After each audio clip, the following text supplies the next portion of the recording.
Eu acho que quando a gente fala de politicamente correto, a gente precisa ter muito cuidado para não confundir isso com respeito e o direito das minorias. Isso a gente precisa ter. Quando a gente fala de homofobia, a gente fala porque tem muita gente que não respeita a orientação sexual dos outros. E o Brasil, infelizmente, amarga um dos primeiros lugares no ranking quando a gente fala de violência contra os homossexuais. A mesma coisa se aplica a mulheres. Ainda que esses índices tenham caído, a gente sofre do machismo tradicional. Então, por isso, há grandes números também de violência contra as mulheres. E a mesma coisa, então, se aplica a gays, a mulheres e a negros. Claro, os negros amargam os piores números quando a gente fala de violência policial, quando a gente fala de oportunidades no mercado de trabalho, na educação, no ensino. Então, é preciso também ter noção do que o que a gente chama de politicamente correto, do respeito e os direitos das minorias, representam um avanço civilizatório. É preciso que a gente seja cioso, é preciso que a gente cuide desse avanço civilizatório para a gente não amargar também, para a gente não retroceder para um obscurantismo e ter mesmo um retrocesso da cidadania e da civilização. Então, acho que é importante a gente prestar muito atenção e respeito sempre, e respeito às minorias, porque elas são vítimas de violência. E acho que o Siqueira deixou isso muito claro, o respeito sempre, tudo com muita parcimônia, mas é claro, a gente tem uma crítica à determinada cultura que existe em torno disso, do ismo e do ista. Que acho que era isso que o Siqueira estava falando. Mas não é uma forma de você simplificar e reduzir o problema? Sempre. Não, jamais. Ismo, ista, o que quer dizer isso? Quer dizer, a OMS desde 1990, ela já sacramentou que não existe homossexualismo, não é doença, é homossexualidade. Não me fale nem OMS, pelo amor de Deus, porque eu não acredito na OMS faz tempo. É Desorganização Mundial da Saúde. Nem me fale em OMS, porque eu não acredito. Mas que seja dos médicos, tá? Siqueira, já se sabe que a homossexualidade não é doença. Quando você usa o sufixo ismo, Amanda, tem um peso, uma carga pelo pejorativa. amor de Deus, como é que fica, Amanda, o loiro, a loira, o albino, o anão, né? Esse povo desapareceu, só tem proteção para negro, gay, sapatão, quem mais? Meu Deus do céu, que terceiro aí? O resto acabou-se. Quer dizer, a cota, coitado. O albino tá lascado, o albino. Ele quiser uma vaga na universidade, tem não. Você é muito branco, vai pra lá. Piada de loira, tchá, legal. O que é isso, rapaz? Siqueira. Que inversão é essa? Oi, somos um povo só, brasileiros, índios, negros, baiano, pernambucano, amazonense. Não. Não existe índice de violência contra as loiras, Siqueira, elas não são vítimas de violência. Não existe índice de violência contra a loira? Não existe como existe contra os negros. As loiras são brancas, elas não enfrentam nenhum tipo de preconceito ou discriminação. Oh, meu Deus do céu, olha só, hoje é dia 28 de Amanda. Normalmente as loiras são elogiadas. Hoje é dia 28 ainda mais na televisão. Toda mulher pinta o cabelo de loiro, toda mulher quer ser loira. 28 de setembro de 2020. Se fosse 28 de setembro de 1900 e qualquer coisa, por exemplo, os trapalhões estavam presos. Não tinha mais... Silvio, a questão é a seguinte, o politicamente correto... Mamonas assassinas, já estariam presos. O Dinho estaria preso. Mas quando a piada é inversa, pera lá, quando vocês também são vítimas de piada, aí vão até as últimas consequências. Quando algum tipo de humorista nas redes sociais... Eu sou risada. Não, eu não digo você especificamente, você lá, não é isso. Mas quando o outro lado, às vezes, quando a direita é vítima de programas de humor, também rola um mimimi danado nas redes sociais para usar uma expressão de vocês. 70% dos humoristas brasileiros estariam presos hoje. Vamos resumir a história. Deixa eu só falar o seguinte. O politicamente correto, ele é contraproducente. Se ele se pretende algo que quer expandir o bem e que quer nos unir, ele consegue o contrário, porque ele nos divide. E eu cito sempre o mesmo exemplo.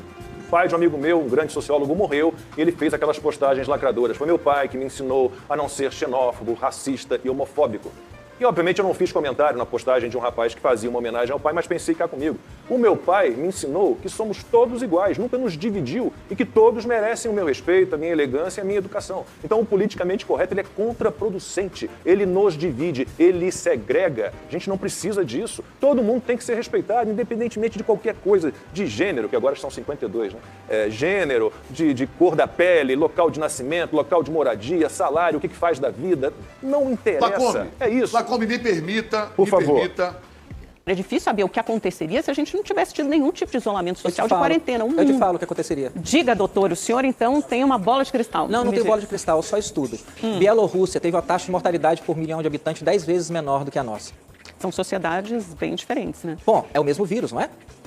Vamos falar então da micobactéria tuberculose, que causa a doença respiratória. Tuberculose é um agente infeccioso, uma doença infecto-contagiosa, sintomas respiratórios. 45% dos pacientes com tuberculose morrem da doença se não tratarem. A tuberculose mata, por ano, 1.150.000 pessoas. Ano passado morreram 1.150.000 pessoas de tuberculose, que é uma doença respiratória. Que tipo de quarentena, lockdown, a gente fez por causa da tuberculose? E quanto ao país ser campeão, Amanda, nós somos o 5º país em área geográfica e o 6º país em população do mundo. Ainda somos o 6º país. Quase qualquer coisa que você fizer nesse país vai estar entre as 10 maiores do mundo. A gente é o 10º maior, está entre os 10 maiores reservas naturais de prata, a gente está entre as 10 maiores coberturas florestais do mundo, nós estamos entre os 10 maiores, na verdade 98% do nióbio está no Brasil. Sim, a gente vai estar entre os 10 maiores de vários lugares. O que a gente tem que falar não é a taxa total de mortos, né? Esse é um raciocínio matemático muito primário, eu tenho certeza que você consegue ir além dele. Consigo sim, a gente está também, a gente ocupa o 5º lugar em mortalidade por milhão. Por milhão. Peru... 665 óbitos, isso era informação do domingo passado, foi a última vez que eu consultei o site, 665 mortes por milhão, o 5º país com maior morte por número por milhão de habitantes. Na América Latina, qual foi o país que instituiu o lockdown mais severo e mais precoce? Peru. Qual é a taxa de mortalidade por milhão no Peru? Pois é. 989. Se isolamento e lockdown funcionam, era para a gente poder ver o Peru com taxas da Bielorrússia. E eu não estou vendo isso. O Peru está bem pior do que o Brasil. Por outro lado, também temos exemplos de países como a Coreia do Sul, a Nova Zelândia, a Alemanha, que fizeram um lockdown precoce, que comunicaram corretamente as informações profiláticas para o seu público, cujos líderes nacionais lideraram essa batalha contra a Covid-19 a favor do isolamento social e que tiveram taxas muito boas também, que foram bem-sucedidos no combate à Covid-19. Então, assim, doutor, é difícil, porque a gente pode arranjar exemplos para todos os lados. O senhor vai me dar exemplos negativos, como do Peru, certamente da Argentina, e a gente vai te dar exemplos positivos de países que fizeram corretamente o lockdown, tiveram uma comunicação eficaz para o seu público, para a sua população e foram muito bem-sucedidos no será combate que à isso doença. significa que o lockdown não tem nada a ver com os resultados, então? Exatamente. O que a gente vê... E aí a minha pergunta é a seguinte, então, por que os países da Europa e os Estados Unidos, algumas regiões dos Estados Unidos, então, voltam à quarentena, ao isolamento social nas regiões em que a contaminação cresce? Será que todos esses países não sabem ler as notícias ou são burros? Ou... Por que golfinhos encalham? Doutor, eu que estou te fazendo a pergunta, o senhor é o médico, eu estou perguntando. Então, a resposta para a sua pergunta está no entendimento da minha. Por que golfinhos encalham?